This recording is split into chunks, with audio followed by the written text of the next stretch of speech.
Thrissur Mannuthy RV squadron അവർ ഇന്ന് അശ്വാരൂഢ സേനയുമായാണ് അവർ സ്വാതന്ത്ര്യദിന പരേഡിലേക്ക് എത്തിയത്. തിരുവനന്തപുരത്ത് നടന്ന പരേഡിലെത്തിയത്. അതിൻ്റെ ക്യാപ്റ്റൻ തോമസ് കെ തോമസ് നമ്മോടൊപ്പം ചേരുകയാണ്. സാർ, അശ്വാരൂഢ സേന എനിക്ക് തോന്നുന്നു ഒരു 3 വർഷത്തിന് ശേഷമാണെന്ന് തോന്നുന്നു ഇപ്പോൾ പങ്കെടുക്കുന്നത്, അല്ലേ? അതെ, ഇൻഡിപെൻഡൻസ് ഡേയിൽ 3 കൊല്ലം കഴിഞ്ഞിട്ടാണ് ഇപ്പോൾ ഈ മൗണ്ടഡ് NCC കേഡറ്റ്സ് പങ്കെടുക്കുന്നത്.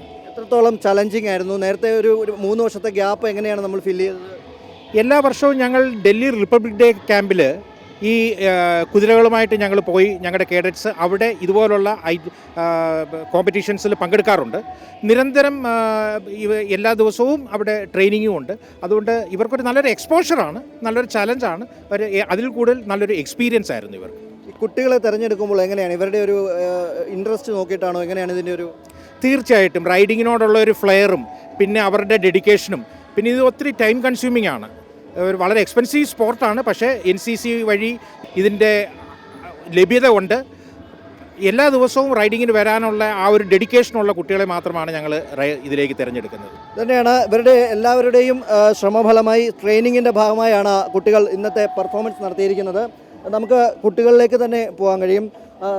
5 പെൺകുട്ടികളും അതുപോലെ തന്നെ 3 ആൺകുട്ടികളും ആണ് ഇന്നത്തെ റൈഡിൽ പങ്കെടുത്തവർ. എങ്ങനെയുണ്ടായിരുന്നു നിങ്ങളുടെ റൈഡ്? എന്താണ് നിങ്ങൾക്ക് ഈ ഒരു എക്സ്പീരിയൻസ് പറയാനുള്ളത്?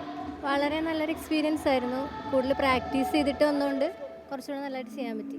കോൺഫിഡൻസ്. കീർത്തി. എസ്തർ. ചിത്ര പ്രദീപ്.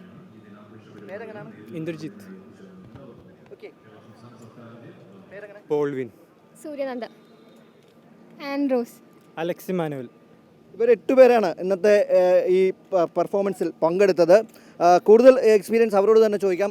ഈ ഒരു എക്സ്പീരിയൻസിന് വേണ്ടിയിട്ടുള്ള ഒരു തയ്യാറെടുപ്പൊക്കെ എങ്ങനെയായിരുന്നു? എത്രത്തോളം സാഹസികമായിരുന്നു ആ തയ്യാറെടുപ്പുകൾ? ഇന്നത്തെ ഒരു റൈഡൊക്കെ എങ്ങനെയുണ്ടായിരുന്നു? ഇന്നത്തെ റൈഡിന് വേണ്ടിയിട്ട് ഞങ്ങൾ ഒരാഴ്ച മുമ്പ് തൊട്ടിട്ട് ഞങ്ങൾ ഇവിടുന്ന് രാവിലെയും വൈകുന്നേരം ഇവിടെ പ്രാക്ടീസ് ഉണ്ട്.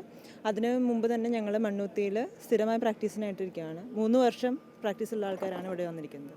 ഇവർ കഴിഞ്ഞ 3 വർഷമായി പ്രാക്ടീസ് ചെയ്യുന്ന ടീമാണ് എന്നാണ് ഇവർ പറഞ്ഞത്. ഇവർ ഇതിലേറ്റവും പ്രധാനപ്പെട്ട വെല്ലുവിളി ഉണ്ടായിരുന്ന ഒരു ഐറ്റമായിരുന്നു ഈ തീക്കാത്തൂടെയുള്ള ജമ്പിംഗ് എന്ന് പറയുന്നത്. എത്രത്തോളമായിരുന്നു? എങ്ങനെയായിരുന്നു അതിൻ്റെ ഒരു?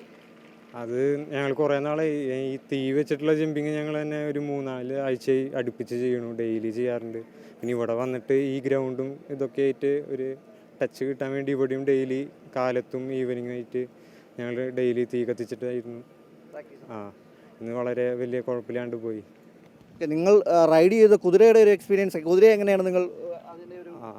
ഓരോ കുതിര ഓരോ ടൈപ്പായ കാരണം ചിലവർക്ക് മാത്രം കൺട്രോൾ ചെയ്യാൻ പറ്റും.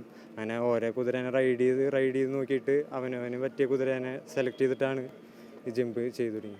ഈ ജമ്പിങ്ങിൽ ഏറ്റവും വെല്ലുവിളി ഉള്ളത് ഒരു പക്ഷേ നമുക്കത്ര പരിചിതമല്ലെങ്കിൽ കൂടിയും പെൺകുട്ടികൾക്കാണ് ഒരു പക്ഷേ വെല്ലുവിളി കൂടുതലായി ഉണ്ടാവുക. എങ്ങനെയാണ് അതിനെ ഓവർകം ചെയ്തത്? വലിയ പാടൊന്നുമില്ല. ഞങ്ങൾ ഒരുപാട് പ്രാക്ടീസ് ചെയ്തിട്ട് പിന്നെ നന്നായി പോകാൻ പറ്റി.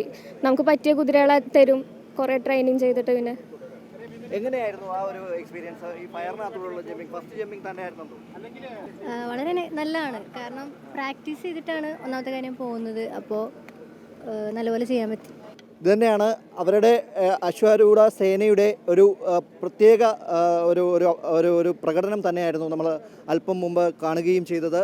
വളരെ കൃത്യമായി വിവിധ തരത്തിലുള്ള പ്രകടനങ്ങൾ അവർ കാഴ്ചവെക്കുകയും ചെയ്തു. മുഖ്യമന്ത്രിക്ക് മുന്നിലാണ് അവർ അവരുടെ പ്രകടനം കാഴ്ചവെച്ചത്. വരും വർഷങ്ങളിലും അവരുടെ പ്രകടനം തുടരും. ഇത് 3 വർഷത്തിന് ശേഷമാണ് ഇപ്പോൾ അവർ എത്തിയിരിക്കുന്നത്. മണ്ണുത്തിയിൽ നിന്നും NCCയുടെ ടീം എത്തി അശ്വാരൂഢ സേനയുടെ പ്രകടനം കാഴ്ചവെച്ചിരിക്കുന്നത്. ക്യാമറമാൻ രാജേഷ് താവളൂരിനൊപ്പം രജിത് കുമാർ, അമൃത ന്യൂസ്, തിരുവനന്തപുരം.